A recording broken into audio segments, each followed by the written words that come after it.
Shabbat, Daf Lamed Chet, Amud Aleph. Donc nous allons finir la Medzaïn, une demi-ligne de la fin de la Medzaïn, Baoumine, Rabbi Chia Barava. On a posé la question à Rabbi Chia Barava.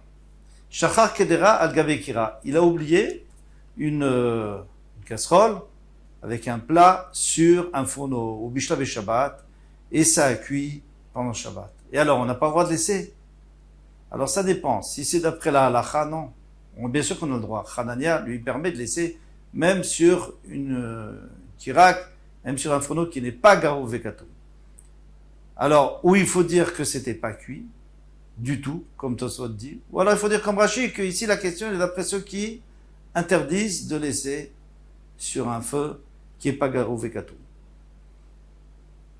Ou Bishla Beshabbat, elle a cuit pendant Shabbat. Maou, quel est le din? Ishti, qui n'a pas répondu. Vélo, Amar, Laem, Vélo Midi, il n'a rien dit au Talmidim à ce moment-là. Peut-être qu'il voulait réfléchir, se concentrer. Les Machar, le lendemain, Nafa, qu'il est sorti d'Arach, où il leur a enseigné. Amevachel Beshabbat, celui qui fait cuire pendant Shabbat, Beshogeg, si c'est Beshogeg qu'il a fait cuire, maintenant on ne parle pas de quelqu'un qui a laissé avant Shabbat, il a mis à cuire pendant Shabbat. Si c'est Beshogeg, eh bien, Yochal, il peut le manger. Pourquoi? Parce qu'il n'a pas fait exprès. Il n'y a pas de raison de lui faire un knas, de lui mettre une amende. Mais Mézid, lo yochal, mais s'il a fait exprès, bien sûr qu'il ne doit pas manger, il ne doit pas profiter d'une avera qu'il a faite pendant Shabbat. Veloshna, mais chez nous, il n'y a pas de différence entre Médizid et Shogeg. Comme ça, il aura dit. Dans notre cas, nous, parce que dans notre cas, nous, c'est pas exactement la même chose. C'est qu'il a laissé avant Shabbat et il aurait dû l'enlever à l'entrée de Shabbat et il l'a pas enlevé. Maï, que veut dire Veloshna? Il n'y a pas de différence entre Mézid et Shogeg. Quoi? Les deux sont Asurim ou les deux Mutarim? Rav et Rav Yosef dans Metarbaï ou Rav et Rav Yosef disent tous les deux, les Etera, c'est Mutar, soit Shogeg, soit Mézid, parce qu'il n'a pas fait de Issour de la Torah. Mais Vachel ou Deka Vid Maaseh, celui qui cuit fait un Maaseh, il met la casserole sur le feu pendant Shabbat. Lo Yochal, il ne doit pas manger. Aval Hay, Lo Kavid Maaseh, mais ici, celui-là, il n'a pas fait d'acte. Il l'a mis avant Shabbat, il avait le droit. C'est juste qu'il fallait l'enlever à l'entrée de Shabbat. Et lui, il l'a pas fait. Donc, c'est un chef ve'alta. C'est-à-dire, il n'a ni fait, ni enlevé, ni pas enlevé. Il n'a rien fait. Il n'a pas bougé. Alors, dans ce cas-là, même s'il a fait exprès de le laisser pendant Shabbat, il a le droit de manger.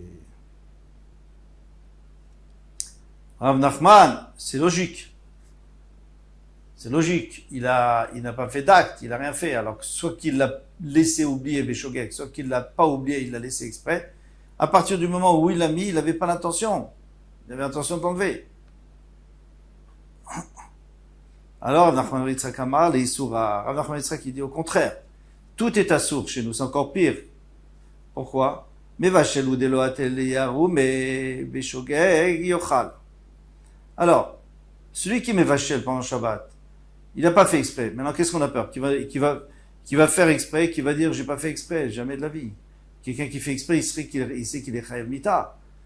Il va pas faire ça, il va pas cuire exprès et dire j'ai pas fait exprès. S'il dit qu'il a pas fait exprès, c'est que vraiment, il a pas fait exprès. S'il dit qu'il a fait exprès, eh bien, si, ça veut dire que lui, ça n'intéresse pas Shabbat, donc lui, de toute façon, ne peut rien faire pour lui.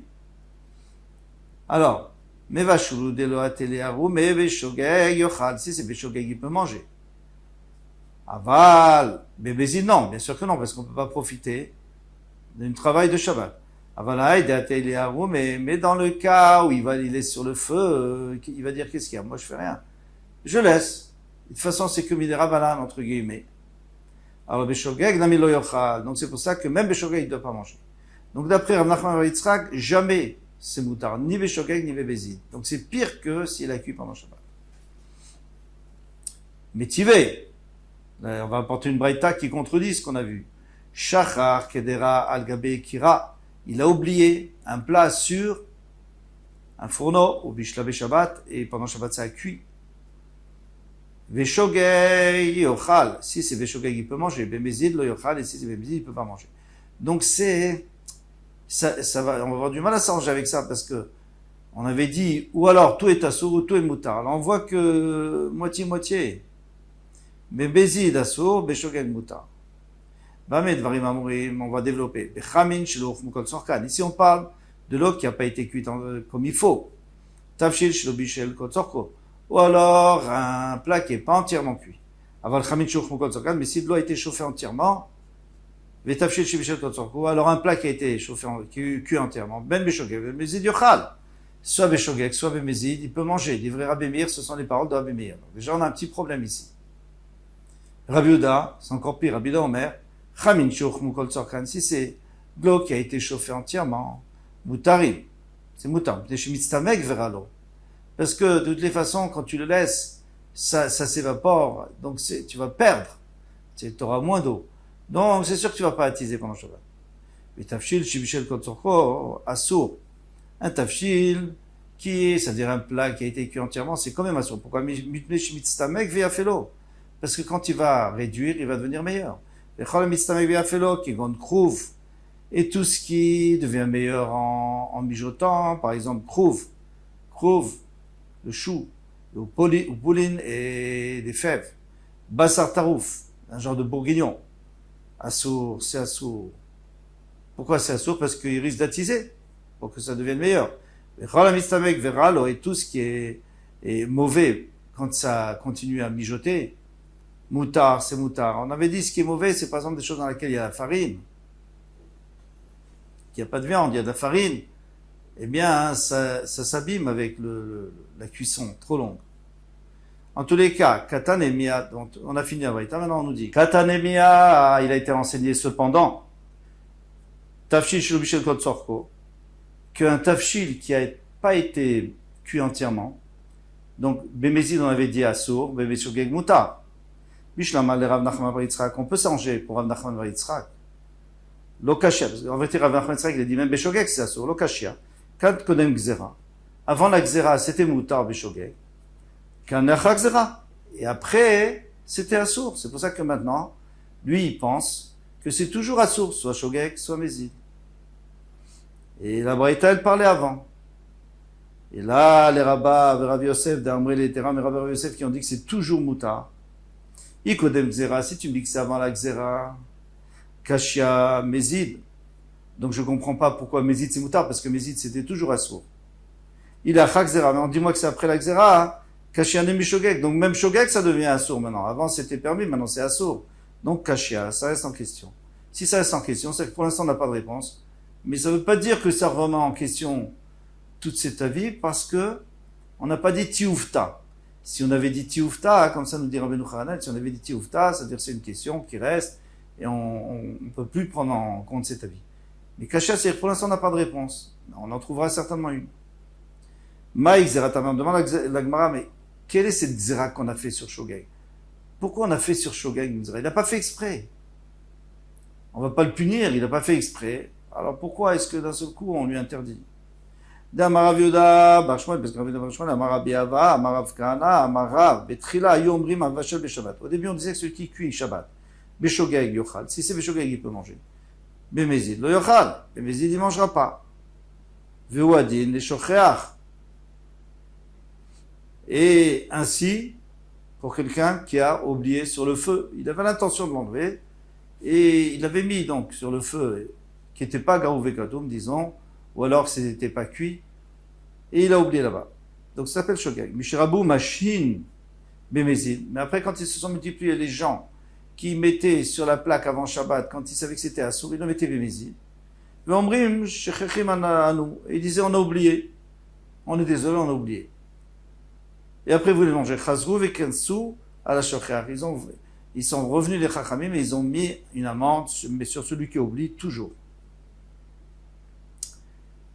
On avait dit avant, ça c'est seulement quand il a oublié sur le feu, et c'était seulement Midarabanan, mais s'il avait mis pendant Shabbat, Beshogeg, ça on n'avait pas besoin de faire de Gzara, parce que personne ne fera Mézid et qui dira que je fais Beshogeg. Il dira, j'ai fait Beshogeg. Kashia de Rabbi Meir, de Rabbi Meir. Alors maintenant on vient nous montrer qu'il y avait une couchée entre Rabbi Meir et Rabbi Meir lui-même. C'est que Rabbi Meir il se contredit. Pourquoi? Parce que dans la Gemara, ça fait un daf, la Metzaïn, un Moudalef. Qu'est-ce qu'il avait dit Bet Hillel? Rabbi Meir, il a dit que Bet Hillel a permis seulement chamin, seulement de l'eau chaude. mais pas tafshil, mais pas un plat. Et ici, qu'est-ce qu'il nous dit? Ici, il nous dit, même un tafshil. Même un tafshil, s'il est bien cuit, il n'y a pas de problème. Kasha de Rabbi Yehuda, il y aurait aussi une question entre Rabbi Yehuda et Rabbi Yehuda. Pourquoi? Parce que Rabbi Yehuda, dans la Metzaïn, nous avait dit que Beth Hillel a permis même un tafshil. Et ici, il nous dit que, non, ici, il nous dit qu'un tafshil, on ne nous permet pas.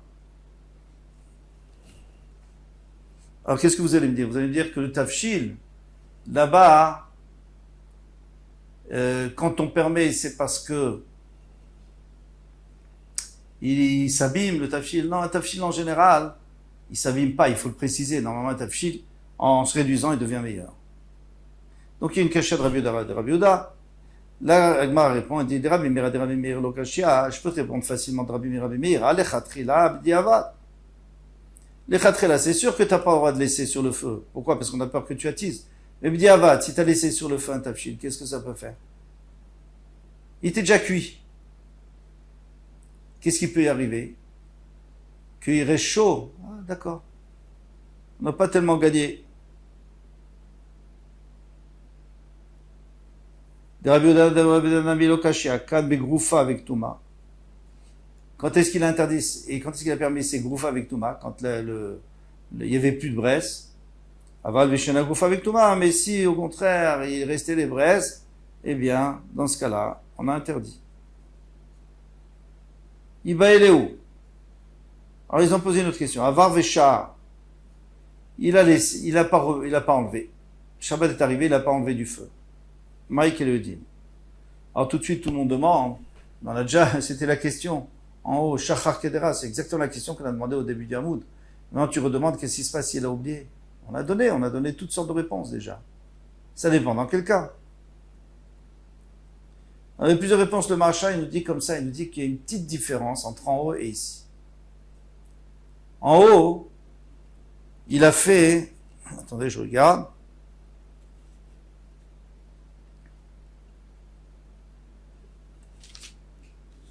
quelqu'un qui a mis sur le feu et il a oublié d'enlever, c'est une pshia. C'est une négligence. Donc, ça, d'accord, on peut vouloir le punir. Mais ici, c'est moins grave. Pourquoi? Parce qu'il savait pas. Il savait pas que c'était interdit. Mikan Sourabanan, est-ce que les Chachamim lui ont mis une amende, ou pas? Il n'y a pas vraiment de négligence, juste c'est un amaret, c'est un ignorant. Tashma vient écoute Amar Shmuel Barnat, un Amar Bichanina, au nom de Rabbi Chanina, Kshel Rabbi Yossi Tzipori, quand Rabbi Yossi est arrivé à Tzipori, Matzah Chamin Shinishtaou al Gabikira, il a trouvé de l'eau qui était restée sur le fourneau, Velo Asar Lahem, il n'a pas interdit. Pourquoi? Parce que l'eau, on a dit qu'on n'interdit pas. Betzim Metsumakot, Shinishtaou al Gabikira, Vasar Lahem. C'était des œufs qu'ils avaient laissé longtemps et ils se réduisaient, les œufs, ils devenaient tout petits, ils étaient très bons. Eh bien, Maïlav l'auto Shabbat, n'est-ce pas qu'il avait interdit pour ce Shabbat? Donc on voit très bien que quelqu'un qui est shogeg, il savait pas. Pensait que c'était Moutar Mitztamek Veyafelo, même si ça s'améliore. Eh bien, tu vois bien que c'est assourd. La Gemara dit, non, les Shabbat Abba, non, il les a avertis, vous savez, la prochaine fois, vous faites pas. Mais ça veut pas dire qu'il a interdit. Demande à Gemara, Mikla Debetzim Mitsumakot. Tu veux me dire que les œufs qui sont réduits, Mitzamkot Veyafelaim, est-ce qu'ils deviennent meilleurs? Ninhu, est-ce qu'ils deviennent meilleurs? Im, oui. L'Amar Afram Abachanina. Afram Abachanina dit, pas machat. Une fois, Itararti Ani Verbi, Nemakom Echad. On était invités à moi et Rebi dans un certain endroit. Vivu Lefaninu Betzim. C'était en semaine. Ils ont apporté des œufs Metsumakot, parce que Shabbat on n'aurait pas le droit, qui était Metsumakot, qui était réduit, Keuz Radin, comme les Ouzradin. C'est quoi les Ouzradin? C'est des nefs, je crois, c'est tout petits fruits, c'est-à-dire les œufs, ils étaient tellement réduits. On en a beaucoup mangé apparemment, c'était bon. Ah, on a vu autre part que les œufs qui restent trop longtemps s'abîment, oui, ça c'est quand c'est sur les braises, bien sûr. Ça se dessèche, mais quand c'est cuit, eh bien, ça devient de meilleur en meilleur. Kol Tuv, Tzlacha, à bientôt, Bezrat Hashem.